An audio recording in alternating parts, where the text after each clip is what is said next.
Hi, Kevin Tharp here. Today we're going to be looking at the visual presentation elements that are part of the cascading style sheets. And as you recall from a previous video, visual content elements are those things that are still visible when you turn off all the styles when you're looking at a page. The presentation elements really are most of the things that are visual about the cascading style sheets, and they're really, it's part of the fun of doing the web. And so what I'm going to do is I've got a basic page set up here where inside my body I've got a header, I've got a main body, and I've got a footer. And so what we're going to do is we're just going to go through and play with some of these to see what kind of properties are available for CSS. So I'm going to start with my body, and you'll notice I've selected the entire body, so the whole body is there, and I'm going to create a new style rule for that. I happen to be using Dreamweaver for this, but it could be any element that we want. So what I want to do is I'm going to set up, I've got my body, and I want to apply that to the tag, which is body. And because Dreamweaver recognizes what you're doing, it went ahead and filled that in. And I'm going to do this only for this document. So I'm going to go ahead and click OK. And what that's going to do is it's going to bring up a set of CSS rule definitions. Now, the body, as you recall, is that outer container that everything that is visual will sit within that. So we'll look at any rules that I apply here are going to apply to everything on the page unless I have something that overrides those rules later on in my cascade. So if I apply something more specific, it'll override it, and you'll see that. So I'm going to start with the obvious easy thing. I'm going to do a background color, and let's just go with sort of a dark gray. I could do a background image as well. First off, let's show you what this does. So that gives you the background color, and you'll notice it applies to everything. I could also do a background image, and let's see what we got in the site here that I could use. Let's use the CSS Cascade as our background image there. And we'll apply that, and what you'll see is that it by default is going to display that over and over and over. It's called tiling, and so I have the ability to then adjust that. So I've told it what file I want to use. I could then change it to repeat, so I can have it no repeat, and if I apply that, you'll notice that it doesn't tile that. Now that image is large enough that okay, so as you recall, we put the no repeat in there, and if I have it repeat, it's going to repeat on both the X and Y axes. I've got the ability to tell it to no repeat, repeat, repeat X, which will only go, it'll repeat it horizontally, or I can tell it to repeat Y, which will allow it to repeat vertically. So those are the options with background repeat, and I'm going to just leave it at no repeat. Now I could do a background attachment. I'm not going to do that at this point, and I could choose to center that, so X or Y. I'm going to go ahead and choose center, so I've got the ability to place that background image left, centered, or right. I'm going to do center, and I'm going to apply that. And so you'll notice that it turned off my no repeat, but when I set that with the background to center, it's going to center upon my window, whatever size my window is. So it's always going to find the center of that window and display in that way. So I open it back up. Again, we come back into the background. Those are the things. You're also able to position it Y, so centered, top or bottom within that. So you've got some flexibility in the way that you do that. You've also got the ability to change the font family so that you've got these groups of fonts that you can apply. And so if I chose Veranda, it would Verdana, what it would immediately do is it would try to apply that. If I didn't have Verdana included in mine, it'd go to Geneva, and then it would default to any sans serif font.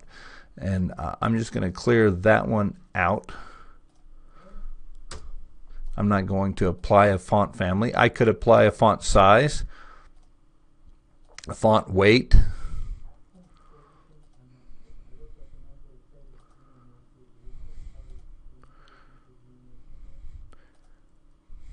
and I've got the ability to adjust these things. So if I did, I've got the ability to do pixels, points, inches, centimeters, millimeters, picas, EMs, EXs, or percentages. Generally speaking, it used to be in pixels, but design is going more towards EMs. An EM is equal to 16 points, or 16 pixels, so that a 1.0 font would be the same as a 16. So I went to a 16 there. You notice how large that is. If I switch that to a 1 EM, again, is going to be the equivalent of 16 pixels, and so it's moved down there. And when you get into doing this, you start having to do a little bit of math to manipulate it, but it's really not that hard to do. You can do font style, normal, italic, or oblique. You can do the line height. You can do text transforms, capitalize, uppercase, lowercase, etc. You can do colors. And you notice that because I'm doing this on the body, it's applying that to every single bit of that. And I don't like that color. That's just too light. So I'm going to go ahead and change that to blue. And there's my font. So I've got the ability to affect anything in the type section is going to affect the font. Now when I come over into my wherever my HTML document, you'll see this is the information that it's done. So we've got a background repeat of no repeat. We've got a start at the top, background color of #999, a background image of the CSS cascade.png. We've got the background image of no, or background repeat of no, position of center top, font weight is bold, font size is 1 EM, font style is normal. So there's a whole series of different rules that you can apply to anything in the page that is content that you can apply a rule to. Now again, in Dreamweaver, we've got the CSS Styles toolbox here, or palette here, that will show me everything that is either currently applied or all of the rules that are applied. And right now we just have the body one.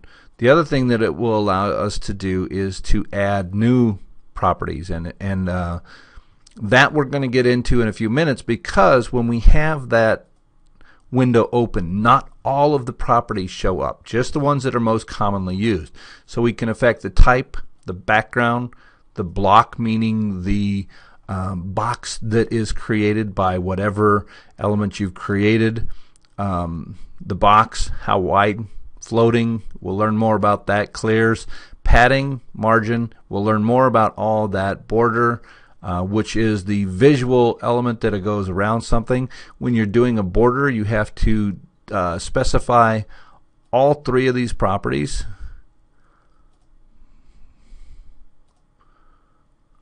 And when I do that, you'll notice that it doesn't really do anything because it is for the body tag, and everything visible is part of the body tag.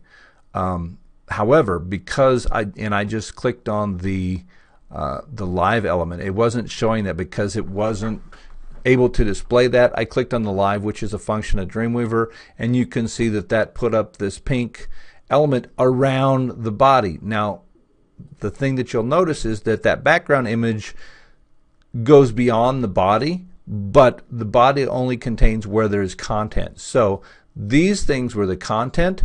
This image is a background image. It's a CSS, so it's not part of the normal document flow. So even though I can see it here in Dreamweaver, it's not actually part of the content. It's part of the presentation, and so it's not taking up space in the normal content flow. And that's another important thing for you to understand as you begin moving forward with doing this CSS stuff.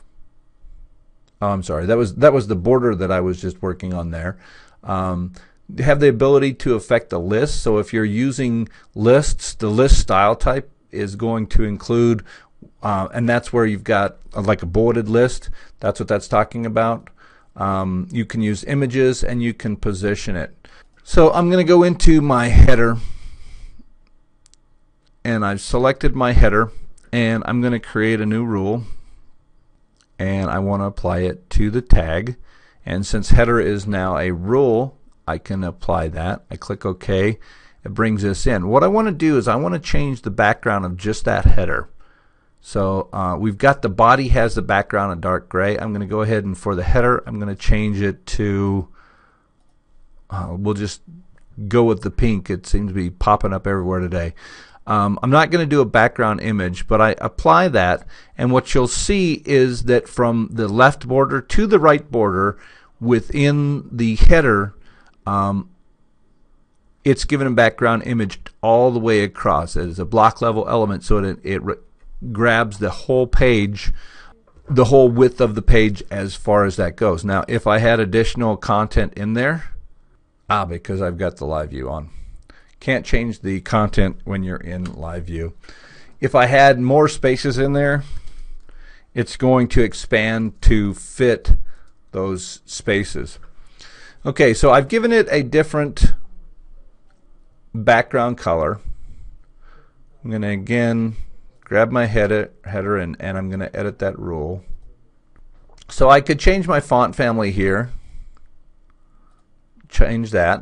You see it chooses a different one. Let's change something that's going to be even more obvious. We're going to go to a serif font just so that you can see the difference. We could change the size.